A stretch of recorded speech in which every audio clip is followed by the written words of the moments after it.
Bismillahirrahmanirrahim. Assalamualaikum warahmatullahi wabarakatuh.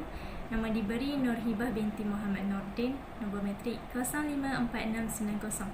Baiklah, insya-Allah saya akan meneruskan pembentangan sahabat-sahabat saya, iaitu berkaitan al-bu'du ar-rabi', yakni silibus yang keempat dalam marhalah tanfis. Kita masuk kepada silibus yang keempat.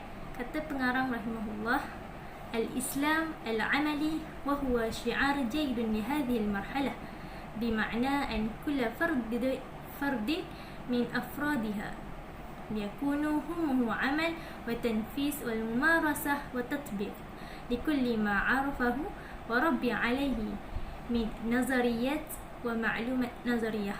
Okey, di sini kata pengarang, slogan yang terbaik ataupun slogan yang dijadikan panduan dalam marhalah tanfis ini adalah Islam dan amal, yang mana setiap ahli anggota ataupun individu yang berada dalam marhalah tanfis ini perlu sematkan slogan ini dalam diri masing-masing.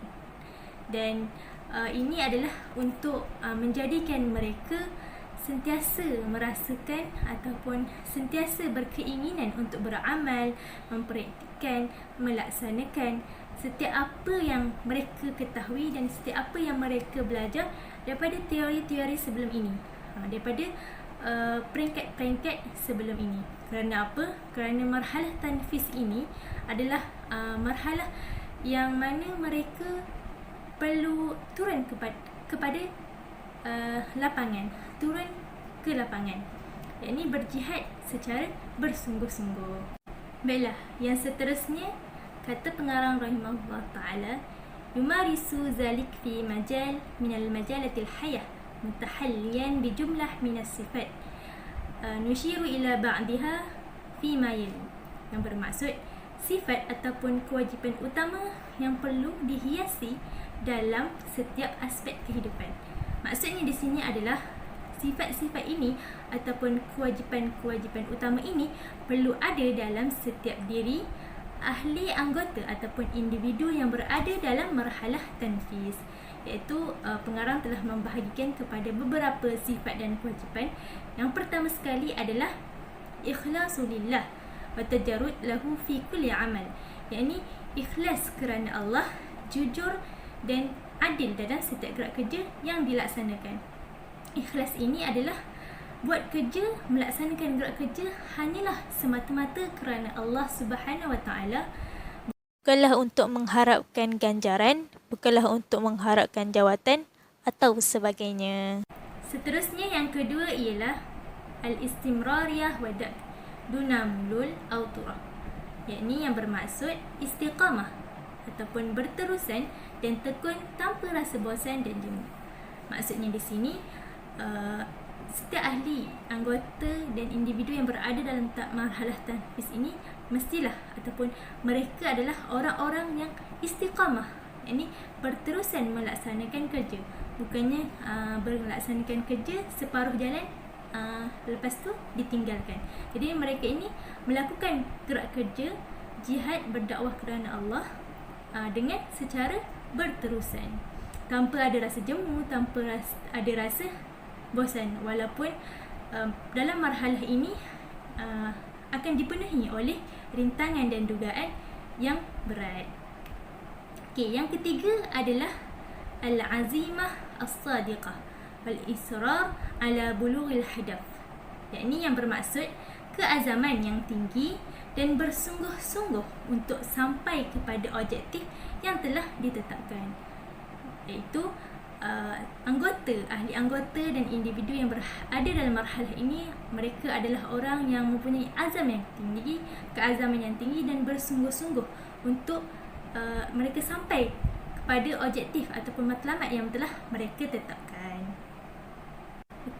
Seterusnya yang keempat adalah at-ta'anni was-sabr wal-ijadah wal-ihsan, iaitu mereka ataupun ahli anggota dan ataupun individu yang berada dalam marhalah tanfis ini, mereka adalah orang yang melaksanakan gerak kerja secara tidak tergopoh-gapah, malah mereka melaksanakan gerak kerja secara bersistematik, iaitu step by step, satu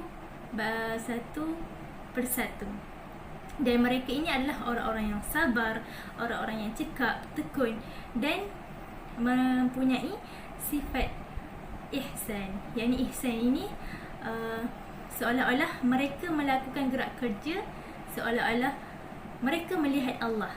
Tapi sekiranya mereka tidak merasa begitu, maka mereka akan merasakan gerak kerja mereka ini, usaha dakwah yang mereka laksanakan ini adalah sedang dilihat oleh Allah Subhanahu wa taala. Yang kelima, yang terakhir sekali adalah adamu isti'jal nasr minallah li'anna dhalik amarun matruk lillah Subhanahu wa taala. Yang bermaksud mereka ini ahli anggota atau individu yang berada dalam marhalah tanfis ini, mereka adalah orang yang tidak tergesa-gesa untuk mendapatkan pertolongan daripada Allah Subhanahu wa taala. Kerana apa? Kerana perkara yang sedemikian itu, yakni pertolongan Allah itu perkara yang perlu kita serahkan kepada Allah Subhanahu wa taala. Kerana kemenangan itu adalah pasti dan Allah akan beri pada waktu yang tepat. Apa yang dapat kami simpulkan melalui perbincangan ataupun perbincangan tajuk kumpulan kami adalah marhalah tanfis ini adalah merupakan marhalah praktikal di mana setiap anggota yang ataupun individu yang berada dalam marhalah tanfis ini, mereka perlulah mempraktikkan, melaksanakan, melatih diri mereka untuk setiap apa yang dipelajari, setiap apa yang mereka ketahui melalui teori-teori sebelum ini ataupun pelajaran-pelajaran sebelum ini. Jadi marhalah tanfis ini adalah merupakan marhalah ataupun medan jihad semata-mata dan tidak ada lagi pembelajaran. Dan dalam marhalah ini adalah bagi orang-orang yang terpilih sahaja, bukanlah tergolong daripada golongan generasi muda. Dan orang-orang yang berada dalam marhalah tanfis ini, bila mana mereka diberikan sesuatu persoalan ataupun permasalahan, mereka dapat mengemukakan ataupun mereka dapat menjawab dan memberi hujah dengan keterangan yang sebaiknya. Dan mereka juga adalah orang-orang yang mempunyai kepakaran dalam bidang keilmuan. Dan contoh yang dapat saya berikan kepada semua adalah seperti Tuan Guru Ni Abdul Aziz, Tuan Guru Haji Adi, Tuan Guru Harundin dan sebagainya. Dan mereka inilah golongan-golongan yang mempunyai kepakaran dalam bidang keilmuan dan dalam bidang gerakan Islamiah. Atasnya dalam marhalah tanfis ini juga mempunyai 4 silibus yang telah ditetapkan dalam marhalah ini, seperti mana yang telah dibentangkan oleh sahabat-sahabat saya sebelum ini. Wallahu alam, itu sahaja daripada pembentangan tajuk kami. Sekian, terima kasih. Wabillahi taufiq wa hidayah. Wassalamualaikum warahmatullahi wabarakatuh.